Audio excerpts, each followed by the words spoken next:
আসসালামু আলাইকুম, স্বাগতম নাসিরউদ্দিন পাঠশালায়। প্রিয় অষ্টম শ্রেণীর শিক্ষার্থীরা, আমি আপনাদের জন্য আজকে আপনাদের গণিত বইয়ের প্রথম অধ্যায় প্যাটার্ন, এই প্যাটার্নের থেকে 10টা এমসিকিউ নিয়ে এসেছি।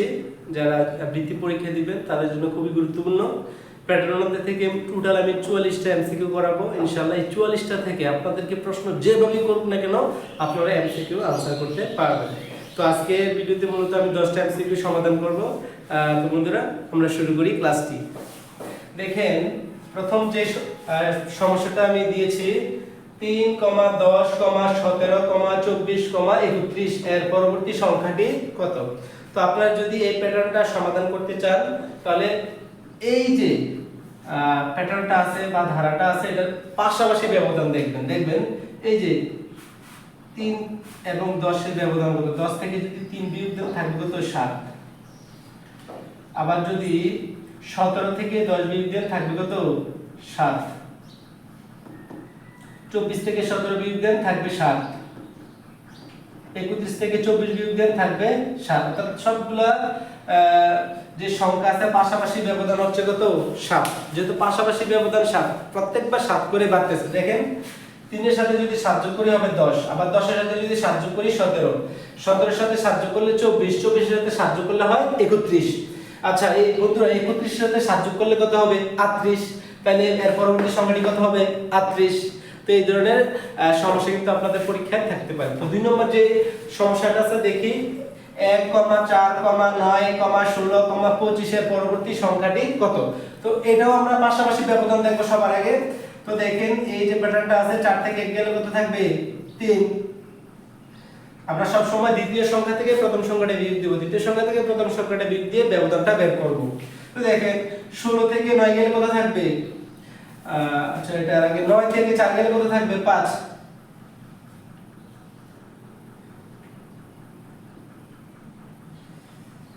তারপর 16 থেকে 9 গেলে কত থাকবে? 7। 25 থেকে যদি 16 বিয়োগ দিয়ে থাকবে 9। বলছে পরবর্তী সংখ্যাটি বের করো।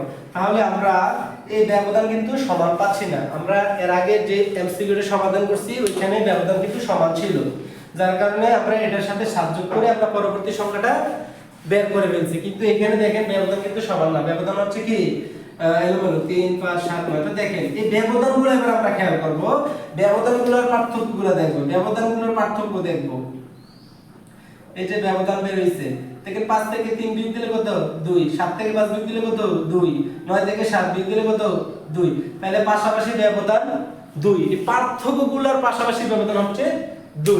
তার মানে দেখেন, আমরা এই 3 এর সাথে 3 আর 5 এই দুটোর ব্যবধান হচ্ছে 2। 7 এবং 5 এর ব্যবধান হচ্ছে 2। 9 এবং 7 এর ব্যবধান হচ্ছে 2। তার মানে আমরা এই অঙ্কটা কিভাবে সমাধান করব সেটা আমি আপনাদের সামনে তুলে ধরছি। দেখেন, খেয়াল করেন, 3 এর সাথে 2 যোগ করলে কত? 5। আবার দেখেন 5 এর সাথে 2 যোগ করলে কত? 7। 7 এর সাথে 2 যোগ করলে 9। আবার 9 এর সাথে 2 যোগ করলে কত হবে? 11। তাহলে আমরা এর পরবর্তী সংখ্যাটা এই 9 এর সাথে যদি আমরা 2 যোগ করি তাহলে এখান থেকে কত হবে? আমরা এখানে পাবো 11। তাহলে পরবর্তী সংখ্যাটার সাথে 11 যোগ দিব আমরা। এখানে যে 25 আছে এই 25 এর সাথে আমরা 11 যোগ দিলে কিন্তু আমরা পরবর্তী সংখ্যা পেয়ে যাচ্ছি 36। অর্থাৎ আবার ক্লিয়ারলি বুঝেন, দেখেন পাশাপাশি ব্যবধানটা আমরা বের করলাম। 4 থেকে 1 বিয়োগ দিয়ে 3, 9 থেকে 4 বিয়োগ দিয়ে 5, 16 থেকে 9 বিয়োগ দিয়ে 7, 25 থেকে 16 বিয়োগ দিয়ে 9। তো আমরা দেখতেছি এখানে ব্যবধান সমান না। এখন ব্যবধান সমান না হলে ব্যবধানের পার্থক্য আবার দেখব। দেখেন, 5 থেকে 3 বিয়োগ দিলে 2, 7 থেকে 5 বিয়োগ দিলে 2, 9 থেকে 7 বিয়োগ দিলে 2, 11 থেকে 9 বিয়োগ দিলে 2। তার মানে ব্যবধানও প্রত্যেকবার 2 করে বাড়তেছে। তাহলে 3 এর সাথে যদি 2 যোগ করি হবে 5 পরবর্তী সংখ্যাটা। আবার 5 এর সাথে যদি 2 যোগ করি এই ব্যবধানটা, তাহলে এর পরবর্তী সংখ্যাটা পেয়ে যাব 7। আবার এই 7 এর সাথে 2 যোগ করলে হয়ে যাবে 9, 9 এর সাথে 2 যোগ করলে হয়ে যাবে 11। তাহলে এই যে আমরা এই 11 ব্যবধানটা পাইছি এবং 11 ব্যবধানটা এই 25 এর সাথে যদি যোগ করি, আমরা এই 25 এর সাথে যদি যোগ করি তাহলে আমরা কত পেয়ে যাব? 36 পেয়ে যাব। তো বন্ধুরা, 3 নম্বর সমাধানটা আপনারা সমস্যাটা দেখেন, 1, 8, 27, 64 এর পরবর্তী সংখ্যাটি কত? তো বন্ধুরা, আপনারা যারা বর্গ এবং ঘন শিখছেন আপনারা জানেন, আমরা যদি 1 কে ঘন করি কত বের হবে? 1 বের হবে। 2 কে ঘন করলে কত বের হবে? 8। 3 কে ঘন করলে কত বের হবে? 27, 4 কে যদি ঘন করি বের হবে কত 64। এখন বন্ধুরা আপনারা বলেন 5 কে যদি আমরা ঘন করি, ক্যালকুলেটরে যদি আপনারা ক্লিক করেন 5 এর উপরে যদি পাওয়ার 3 দেন আপনারা মানটা অটোমেটিক্যালি কি পেয়ে যাবেন। তো 5 এর উপরে যদি আমরা 3 দিয়ে পাওয়ার কত হবে 5 গুণ 5 গুণ 5, 3 বার 5 গুণ হবে 5 5 আর 25, 25 কে আবার 5 দিয়ে গুণ দিলে কত হবে বন্ধুরা 125। তো আমরা 5 কে যদি কিউব করি কত পাই 125। তো আমরা বন্ধু 3 নম্বর সমস্যাটা এইভাবে সমাধান করেছি। আমরা 1 আছে, কমা আছে 8, 27, 64 এর পরবর্তী সংখ্যা কত। এটা যদি আমরা পার্থক্য দেখতে চাই 7 থাকবে, তারপর এখানে পার্থক্য থাকবে কত 19। তো এইগুলা পার্থক্য কি এলোমেলো মিলবে না, তখন আমরা দেখব যে আসলে এটা কিভাবে সমাধান করা হয়েছে। আমরা জানি 1 এর ঘন হচ্ছে 1, আর 2 এর ঘন হচ্ছে কত 8, 3 এর ঘন হচ্ছে 27, 4 এর ঘন হচ্ছে 64। তাহলে আমরা এটা ঘনের ক্রম পাচ্ছি, ঘনের ক্রম। এটা হচ্ছে 1 এর ঘন 1, 2 এর ঘন 8, 3 এর ঘন হচ্ছে কত 27, 4 এর ঘন হলো 64। তাহলে বন্ধুরা 5 এর ঘন কত হবে, আপনারা যদি ক্যালকুলেটরে ক্লিক করেন 5 এর উপরে পাওয়ার 3 দেন, তাহলে সুন্দর করে আপনারা 125 পেয়ে যাবেন। অথবা এইভাবে করতে পারেন 5টা 3 বার গুণ দিবেন, 5 গুণ 5 গুণ। তাহলে দেখেন 5 গুণ 5 গুণ, তাহলে এখানে 5 5 আর 25, 25 কে যদি আবার 5 দিয়ে গুণ দেন হয়ে যাচ্ছে 125।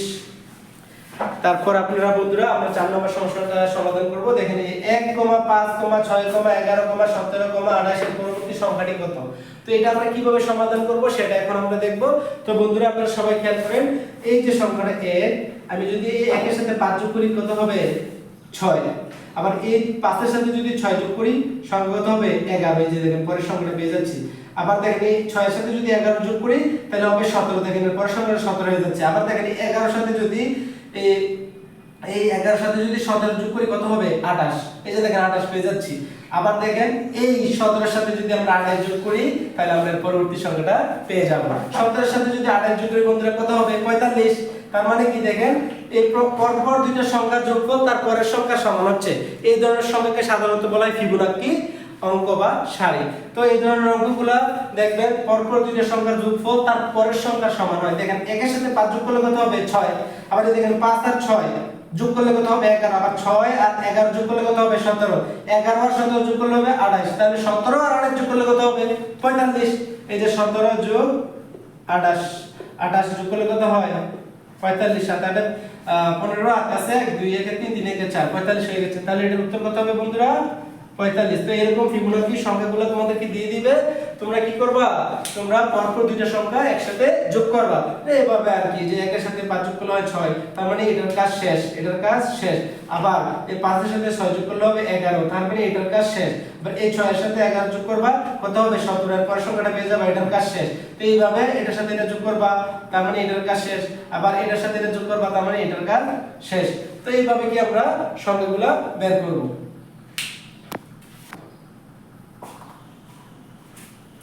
বন্ধুরা আমরা 5 নম্বর সমাধানটা এখন দেখব।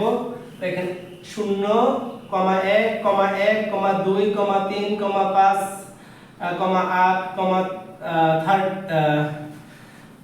13 এই সংখ্যাগুলোর নাম কি। আসলে বন্ধুরা দেখেন কিছুক্ষণ আগে আমি ফিবোনাক্কি সংখ্যা নিয়ে আলোচনা করছিলাম যে পরপর দুটো সংখ্যা যোগ করলে তার পরবর্তী সংখ্যা সমান হয়। তাহলে দেখেন এই 0 এর সাথে যদি 1 যোগ করি বন্ধুরা কত হবে 0 যোগ 1 কত হবে 0 এর সাথে 1 যোগ করলে 1 হবে। তাহলে আমরা পরের সংখ্যাটা পেয়ে গেলাম, তার মানে এটার কাজ শেষ, এটার কাজ শেষ। আবার এটার সাথে এটা যোগ করব 1 যোগ 1 সমান কত হবে 2। তার মানে আমরা পরের সংখ্যা পেয়ে গেছি, আমরা এটার কাজ পেয়ে গেছি। তাহলে এইটাও আমরা করে ফেললাম। তো এইভাবে আমরা সামনের দিকে আগাবো। 1 এর সাথে যদি 2 যোগ করি কত হবে, এই যে দেখেন পরবর্তী সংখ্যা 3 পেয়ে যাচ্ছি, পরবর্তী সংখ্যা 3 পেয়ে যাচ্ছি যে 1 + 2 সমান কত 3। তার মানে এটার কাজও শেষ, এটার কাজও শেষ। তো এইভাবে আমরা 2 এর সাথে 3 যোগ করলে কত 5, এই 3 এর সাথে 5 যোগ করলে কত 8, 5 এর সাথে 8 যোগ করলে কত 13। এবার 8 এর সাথে 13 যোগ করলে বন্ধুরা কত হবে 8 আর 13 কত বন্ধুরা 21। তাহলে পরবর্তী সংখ্যাটা হবে 21। যদি পরবর্তী সংখ্যার কথা বলে আর বলছে সংখ্যাগুলোর নাম কি, তার মানে আমরা দেখতেছি যে এটার সাথে এটা যোগ করলে হয় 1, এর সাথে 1 যোগ করলে হয় 2, 2 এর সাথে 3 যোগ করলে হয় 5, 3 এর সাথে 5 যোগ করলে হয় 8, 5 এর সাথে 8 যোগ করলে হয় 13। অর্থাৎ পরপর দুইটা সংখ্যা যোগ করলে এরপরের সংখ্যা সমান পেয়ে যাচ্ছি। যেমন এখানে দেখেন এই 3 এর সাথে 5 যোগ করলে কত হয় 8, এরপর সংখ্যা পেয়ে যাচ্ছি। ঠিক আছে, আবার এই দেখেন এই যে 2 এর সাথে 3 যদি যোগ করি কত হবে 5, এর পরের সংখ্যাটা আমরা পেয়ে যাচ্ছি। এভাবে যদি পরপর দুইটা সংখ্যা যোগ করি এর পরের সংখ্যা সমান হয়, ওই সংখ্যাটার নাম হচ্ছে ফিবোনাকি সংখ্যা। প্রিয় শিক্ষার্থীরা, এবার আমি 6 নম্বর এমসিকিউটা সমাধান করব। তো 6 নম্বর এমসিকিউটা আপনারা একটু দেখেন। 1 যোগ 4 যোগ 7 যোগ 10 প্লাস ডট ডট 20 টি সংখ্যার যোগফল কত? তো আমাদেরকে এরকম যদি সংখ্যাগুলো দিয়ে দেয় এবং 20টা 30টা 50টা সংখ্যার যোগফল বের করতে বলে, তাহলে আমরা কিভাবে সমাধান করব সেটা আমি সহজ টেকনিকে দেখিয়ে দিচ্ছি। তো আপনারা একটা সূত্র প্রয়োগ করবেন। সূত্রটা হচ্ছে Sn = n divided by 2 into 2a plus n minus 1 into d। তাহলে আমরা এই সূত্রটা প্রয়োগ করব। Sn = n divided by 2 into 2a plus n minus 1 into d। এখানে এই আপনাদের n এর মানটা জানা লাগবে আর a এর মানটা জানা লাগবে। n এর মানটা, a এর মানটা আর d এর মানটা। এই তিনটা তথ্য বুঝতে পারলে আপনারা এর উপরে সমাধান করতে পারবেন ইজিলি। n হচ্ছে এই যে এখানে যদি বলে 20টা সংখ্যার যোগফল কত, তাহলে n এর মান হচ্ছে 20। যদি বলে 30টা সংখ্যার যোগফল কত, n এর মান হচ্ছে 30। এখানে যদি বলে 5টা সংখ্যার যোগফল কত, n এর মান হচ্ছে 5। এ হচ্ছে এই যে দেখেন এই প্রথম সংখ্যা, এ হলো প্রথম পদ। এই প্রথম পদ কত 1 নি। এই প্রথম পদের মানটা সব সময় কার মান? a এর মান। প্রথম পদের মান হচ্ছে সব সময় a এর মান। আর বাকি হলো কে d। d হচ্ছে সব সময় ব্যবধানটা বের করবেন। দেখেন 4 থেকে যদি আমরা 1 বিয়োগ দিয়ে থাকবে 3, 7 থেকে যদি আমরা 4 বিয়োগ দিয়ে থাকবে 3, 10 থেকে 7 বিয়োগ দিলে থাকবে 3। যদি পাশাপাশি ব্যবধান কি হচ্ছে, সবগুলোতে 3 হচ্ছে। যদি পাশাপাশি ব্যবধান সমান থাকে সেটাকে বলা হয় সমান্তর ধারা। আর সমান্তর ধারার যোগফল নির্ণয়ের সূত্র আমরা এটা প্রয়োগ করব, যে n divided by 2 into 2a plus n minus 1 into d। তার মানে d এর মানটা কিভাবে বের করব? এই যে পাশাপাশি ব্যবধান 4 থেকে 1 গেল, এটা হলো 3, 7 থেকে 4 চলে গেল, রইল 3, 10 থেকে 7 চলে গেল, রইল 3। এই যে পাশাপাশি ব্যবধান, এই ব্যবধানটাকে আমরা d দ্বারা প্রকাশ করব।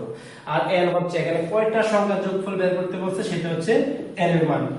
আর এ হচ্ছে একদম ধারাটা, এই ধারার যে প্রথম পদ আছে এটা হচ্ছে এর মান। তাহলে আমরা এই মানগুলো এই সূত্র প্রয়োগ করে দেখি আমরা এটা যোগফল কত বের হয়। তাহলে n এর মান হচ্ছে 20 ভাগ 2 2 ইনটু আমরা এর মান যদি 1 বসাই প্লাস n এর মান কত বসাবো বন্ধুরা? n এর মান বসাবো 20, 20 বিয়োগ 1 ইনটু d এর মান হচ্ছে বন্ধুরা 3। তাহলে দেখেন 20 কে 2 দিয়ে ভাগ করি হবে 10, 2 কে 2 যোগ 20 থেকে 1 গেলে কত বন্ধুরা? 19, 19 গুণ 3, তাহলে থাকে 10। এখানে আমরা 19 আগে গুণের কাজ করব। 19 এর সাথে 3 গুণ দিলে কত হবে বন্ধুরা? 19 এর সাথে যদি আমরা 3 গুণ দেই, 3 নং 27, হাতে আছে 2, 3 দিয়ে 5 57 হয়। তাহলে দেখে 10 ইনটু এই 57 এর সাথে 2 যোগ করলে হবে 59, 59 এর সাথে 10 গুণ দিলে হয় 590। তাহলে এটার মান কত হবে? এটার উত্তর হবে বন্ধুরা 590। তো বন্ধুরা এটা আমি আবার রিপিট করতেছি। আপনাদেরকে যদি এইভাবে কোনো ধারা দেয় বা প্যাটার্ন দিয়ে বলে 20টা সংখ্যার যোগফল বের করো, 30টা সংখ্যার যোগফল বের করো, 40টা সংখ্যার যোগফল বের করো, 100টা সংখ্যার যোগফল বের করো, তখন আমরা দেখবো এই ধারাটা এটা কি পাশাপাশি ব্যবধান সমান আছে কিনা। দেখেন আমি দেখলাম 4 থেকে 1 বিয়োগ দিলে থাকে 3, 7 থেকে 4 বিয়োগ দিলে থাকে 3, 10 থেকে 7 বিয়োগ দিলে থাকে 3। তার মানে ব্যবধানটা 3 থাকতেছে সবসময়। যদি সবসময় ব্যবধান 3 থাকে বা সবসময় ব্যবধান যাই বের হয় না কেন, বিয়োগফলে যাই বের হয় না কেন, ব্যবধানটা যদি সবসময় সমান থাকে সেটা হচ্ছে সমান্তর ধারা। আর সমান্তর ধারার যোগফল নির্ণয়ের সূত্র হলো এটা, যে Sn = n divided by 2 into 2a plus n minus 1 into d। আমি বলছি d হলো পাশাপাশি যে ব্যবধানটা, আমরা 3 পাচ্ছি, ব্যবধানটা d এর মান 3 বসাই দিয়েছি দেখেন। আর আমি বলছি 20টা সংখ্যা বলো, 30টা সংখ্যা বলো, 40টা যতটা সংখ্যার এই যোগফল বের করতে পারবে এটা হচ্ছে n এর মান। তো n এর মান 20 বসাইছি, 20 থেকে 1 বিয়োগ দিছি, যদি n minus 1 আছে। আর এখানে 2 into a, এ হচ্ছে প্রথম পদ। এই যে ধারাটার যে প্রথম পদ হচ্ছে এটা হচ্ছে প্রথম পদ। এই যে দেখেন সব ধারার কিন্তু প্রথম পদ থাকে, দ্বিতীয় পদ থাকে। তো এই ধারা প্রথম পদ হচ্ছে a। তাহলে আমরা এই a জায়গায় কত বসাবো? a বসাবো। 2 এর সাথে 1 গুণাকার আছে, তো আমি 2 এর সাথে 1 গুণ করেছি, 2 কে 2। আর এখানে n এর মানও 20 বসাইছি, কারণ 20টা সংখ্যা যোগফল বলছে, n এর মানই তো 20। এখানে যেহেতু বলছে 20টা সংখ্যা যোগফল, তাহলে n এর মান 20। যদি বলে 30টা সংখ্যা যোগফল, n এর মান হবে 30। তো 20 কে 2 দিয়ে ভাগ দিলে থাকবে 10। তো আমরা 2 এর সাথে 1 গুণ দিলে হবে 2, আমরা 20 থেকে 2 দিলে থাকবে 19, 19 এর সাথে 3 গুণ হবে, 3 19 হলো 57, 57 এর সাথে 2 যোগ দিলে হয় 59, 59 এর সাথে যদি 10 গুণ দিলে হবে 590। তাহলে এইভাবে কিন্তু যোগফল থাকতে পারে, হয়তো এটা থাকতে না পারে, কিন্তু এরকম অঙ্ক থাকতে পারে পরীক্ষায়। যেভাবে দেখুন আপনারা পারবেন যদি প্রসেসিংটা বুঝে থাকেন।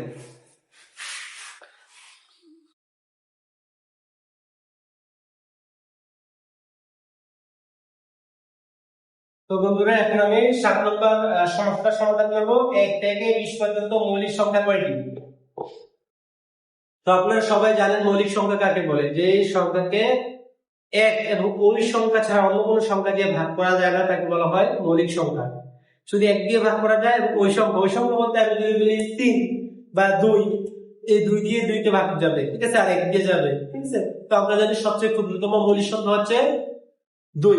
তো আমরা 1 থেকে 20 পর্যন্ত মৌলিক সংখ্যা কয়টা একটু দেখি আমরা। 2 3 5 7 9, 9 না, 9 তো মৌলিক সংখ্যা না, 11 13 15 না, 17 19। তো দেখেন কয়টা হয়েছে বন্ধুরা, 2 3 5 7 11 13 17 19, একটা দুইটা তিনটা চারটা পাঁচটা ছয়টা সাতটা আটটা। তো সে 1 থেকে 20 পর্যন্ত মৌলিক সংখ্যা কাকে বলে? তো মৌলিক সংখ্যা হচ্ছে যে সংখ্যাকে 1 এবং ওই সংখ্যা ছাড়া কোন সংখ্যা দিয়ে ভাগ যায় না, সেই সংখ্যাটাকে বলা হয় মৌলিক সংখ্যা। তো আমরা 1 থেকে 20 পর্যন্ত মৌলিক সংখ্যা কি কি আছে দেখি। 2 3 5 7 11 13 17 19, দেখেন 8টা আছে। তাহলে 1 থেকে 20 পর্যন্ত মৌলিক সংখ্যা কয়টি? 8টি। তো বন্ধুরা আপনাদের কাছে আমার একটা প্রশ্ন রইল, আপনারা বলেন 1 থেকে 50 পর্যন্ত মৌলিক সংখ্যা কয়টি? আমাকে কমেন্ট বক্সে অবশ্যই জানাবেন। তো এরকম ভাবে 1 থেকে 100 পর্যন্ত মৌলিক সংখ্যা কয়টি, এরকম প্রশ্ন থাকতে পারে, আপনারা কিন্তু বুঝে বুঝে বের করতে পারবেন। মানে কোন সংখ্যা দিয়ে ভাগ যায় না, মাথায় রাখবেন, কোন সংখ্যা দিয়ে ভাগ যায় না, 1 ছাড়া ওই সংখ্যাটা ছাড়া কোন সংখ্যা দিয়ে ভাগ না গেলে সেটা হচ্ছে মৌলিক সংখ্যা। তো দেখেন এরপরে আপনি আবার অঙ্কটা দেখেন, 1 থেকে 20 পর্যন্ত বিজোড় সংখ্যা যোগফল কত? 1 থেকে 20 পর্যন্ত বিজোড় সংখ্যা যোগফল কত? এটা বের করার সহজ একটা সূত্র আছে। তো প্রথম বিজোড় সংখ্যা যোগফল নির্ণয়ের সূত্র হলো n স্কয়ার, n স্কয়ার। তো n স্কয়ার হলো, তো আমরা এখানে বলছে 1 থেকে 20 পর্যন্ত বিজোড় সংখ্যা যোগফল। আমরা 1 থেকে 20 পর্যন্ত বিজোড় সংখ্যা কি কি আছে 1 থেকে 20 পর্যন্ত বন্ধুরা? 1 থেকে 20 পর্যন্ত বিজোড় সংখ্যাগুলো আমরা দেখি। 1 3 5 7 9 11 13 15 17 19, এগুলো হচ্ছে বিজোড় সংখ্যা। তো বিজোড় সংখ্যা কয়টা আছে বন্ধুরা? 1টা 2টা 3টা 4টা 5টা 6টা 7টা 8টা 9টা 10টা। বিজোড় সংখ্যা যদি 10টা থাকে তাহলে আমরা এর নাম 10 প্রয়োগ করব। বলছে 1 থেকে 20 পর্যন্ত, 1 থেকে 20 পর্যন্ত বিজোড় সংখ্যা যোগফল। তাহলে আমরা বিজোড় সংখ্যা যোগফল বের করতে বললে আমাদেরকে আমরা যত পর্যন্ত বলব এর ভিতরে কয়টা বিজোড় সংখ্যা আছে সেটা আগে খুঁজে বের করব। যেমন 1 থেকে 20 পর্যন্ত বলছে, আমরা 1 থেকে 20 এর ভিতরে কয়টা বিজোড় সংখ্যা আছে খুঁজে বের করছি। 1 থেকে 20 পর্যন্ত বিজোড় সংখ্যা হচ্ছে 10টা, তাহলে n এর মানে এখানে 10 বসাবো। তো 10 কি স্কয়ার করব কত হয় বন্ধুরা? 100 মানে 100, এইজন্য আমি উত্তরটা লিখছি 100। তো এইভাবে আপনাদের কাছে এক প্রশ্ন হলো যে 1 থেকে 30 পর্যন্ত বিজোড় সংখ্যা যোগফল কত? আপনারা এটা অবশ্যই আমাকে পরে কমেন্ট বক্সে জানাবেন। তো বন্ধুরা এইভাবে কিন্তু আপনাদেরকে প্রশ্ন করতে পারে।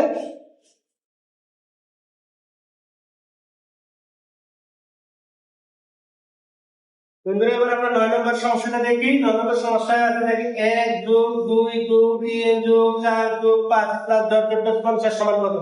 তাহলে এই অঙ্কটা যোগফলটা আমাদের বের করতে গেলে আমরা সহজেই বের করতে পারবো, কারণ এটা প্রথম পদ আছে a এবং শেষ পদ আছে 50। তো আমরা যোগফল নির্ণয়ের সূত্রটা আমরা কি জানি? সাধারণত অষ্টম শ্রেণীর বইয়ে আপনাদের যোগফল নির্ণয়ের যে সূত্রটা আছে সেটা কি, যে প্রথম সংখ্যা যোগ শেষ সংখ্যা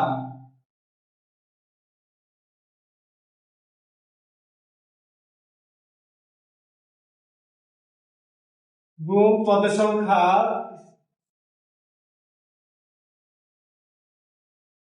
ডিভাইডেড বাই 2। আপনাদের সূত্র হচ্ছে এটা। তাহলে এটা কিন্তু আপনাদের অষ্টম শ্রেণীর বইয়ে সূত্রটা আছে। তাহলে প্রথম সংখ্যা যোগ শেষ সংখ্যা গুণ পদ সংখ্যা ডিভাইডেড বাই 2। তাহলে এই সূত্রের সাহায্যে আমরা এই অঙ্কটা করতে পারবো। প্রথম সংখ্যা কত বন্ধুরা? প্রথম সংখ্যা হচ্ছে 1 আর শেষ সংখ্যা হচ্ছে কত? 50। পদ সংখ্যা 1 2 3 এভাবে যাচ্ছে, 50 পর্যন্ত গেলে পদ সংখ্যা হবে 50টা, তাহলে পদ সংখ্যা হবে 50। তাহলে এটা আমরা সমাধান করে দেখি বন্ধুরা। প্রথম সংখ্যা হচ্ছে কত? 1 যোগ, তারপর শেষ সংখ্যা হচ্ছে কত? 50, ঠিক আছে, গুণ পদ সংখ্যা, যেহেতু 1 থেকে 50 পর্যন্ত আছে পদ সংখ্যা হচ্ছে 50, নিচে আছে 2, তাহলে আমরা এই 50 সাথে এক যোগ করলে হবে 51 গুণ 50 ভাগ 2। তো 51 কে 50 এর সাথে গুণ দিলে কত হয় বন্ধুরা? 51 আর 50 5 কে 5 5 5 25 2550 2550 মানে 2550। এটাকে যদি আমি 2 দিয়ে ভাগ করি কত হবে? 1275 1275। তাহলে এইভাবে কিন্তু আমরা অঙ্কগুলো সমাধান করতে হবে। এভাবে যদি দিয়ে দেয় প্রথম সংখ্যা থাকে শেষ সংখ্যা থাকে, প্রথম সংখ্যা থাকে শেষ সংখ্যা থাকে এবং এটা যোগফল বের করতে বলে, তাহলে আমরা এই সূত্রটা প্রয়োগ করব। প্রথম সংখ্যা যোগ শেষ সংখ্যা যোগ পদ সংখ্যা ডিভাইডেড বাই 2। প্রথম সংখ্যার মান হচ্ছে 1 আর শেষ সংখ্যার মান হচ্ছে 50, আর এখানে 1 থেকে 50 পর্যন্ত আছে মানে পদ সংখ্যা হচ্ছে 50টা। তো পদ সংখ্যা জায়গায় 50 বসাইলে মানে নিচে 2 আছে 2। তাহলে আমরা 50 সাথে যোগ করলে 51 51 সাথে 50 গুণ করলে হয় 2550 2550 কি 2 দিয়ে ভাগ করলে 1275। তো বন্ধুরা এবার আমরা 10 নম্বর অঙ্কে চলে যাই। এখানে বলছে 1 থেকে 20 পর্যন্ত জোড় সংখ্যা যোগফল। আমি কিছুক্ষণ আগে একটা অঙ্ক করেছিলাম 1 থেকে 20 পর্যন্ত বিজোড় সংখ্যা যোগফল। এখানে আমি সূত্র প্রয়োগ করেছিলাম n স্কয়ার। আমরা 1 থেকে 20 পর্যন্ত প্রথমে আমরা কি বের করেছিলাম? বিজোড় সংখ্যা খুঁজে বের করেছিলাম। 1 থেকে 20 পর্যন্ত বিজোড় সংখ্যা খুঁজে বের করেছিলাম 10টা। তাহলে বন্ধুরা 1 থেকে 20 এর ভিতরে যদি বিজোড় সংখ্যা 10টা থাকে তাহলে বাকি হলো কয়টা? 10টা। বাকি 10টা কি জোড় সংখ্যা? আমরা জোড় সংখ্যাগুলো আগে খুঁজে বের করি। তাহলে দেখো 2 4 6 8 10 12 14 16 18, ঠিক আছে? তারপর হচ্ছে 20। তাহলে কয়টা হবে বন্ধুরা? দেখো 1 2 3 4 5 6 7 8 9 10। তাহলে 1 থেকে 20 পর্যন্ত জোড় সংখ্যা হচ্ছে 20টা। অর্থাৎ n এর মান কত? 20। তাহলে আমরা জোড় সংখ্যার সূত্রটা কিভাবে বের করব? n + n + 1 আমরা এই সূত্রের সাহায্যে করব। আমরা জোড় সংখ্যার যোগফল বের করার সূত্রটা হচ্ছে প্রথম 1 থেকে 20 1 থেকে 50 1 থেকে 30 1 থেকে 100 যতটাই সংখ্যার যোগফল বের করতে বলুক না কেন, জোড় সংখ্যার ক্ষেত্রে আমরা এই সূত্রটা প্রয়োগ করব। n + n + 1 n এর মান কত? আমরা জোড় সংখ্যা কয়টা সেটাকে খুঁজে বের করব। যদি কয়টা খুঁজে বের করতে পারি সেটা হচ্ছে n এর মান। তাহলে আমরা 1 থেকে 20 এর ভিতরে জোড় সংখ্যা 10টা খুঁজে বের করছি। 1টা 2টা 3টা 4টা 5টা 6টা 7টা 8টা 9টা 10টা। যদি আমরা 10টা খুঁজে বের করছি n এর মান কত বসাবো? 10 বসাবো। n এর মান যদি 10 বসাই তাহলে এখানে n এর মান কত হবে? 10 যোগ 1। তাহলে বন্ধুরা কত হয়? 10 গুণ 10 এর সাথে 1 করলে হয় 11 11 সাথে 10 গুণ হয় 110। তাহলে বন্ধুরা এটা হচ্ছে কত হবে? 110। তাহলে এইভাবে কিন্তু জোড় সংখ্যার যোগফল আসতে পারে, বিজোড় সংখ্যার যোগফল আসতে পারে, তারপর প্রথম সংখ্যা এবং শেষ সংখ্যা দিয়ে বলতে পারে যে এটার যোগফল কত। এরকম ভাবে আপনাদের সমস্যাগুলো আমি সমাধান করে দিই। তো এই অধ্যায় থেকে আরো আমি 34টা এমসিকিউ সমাধান করব।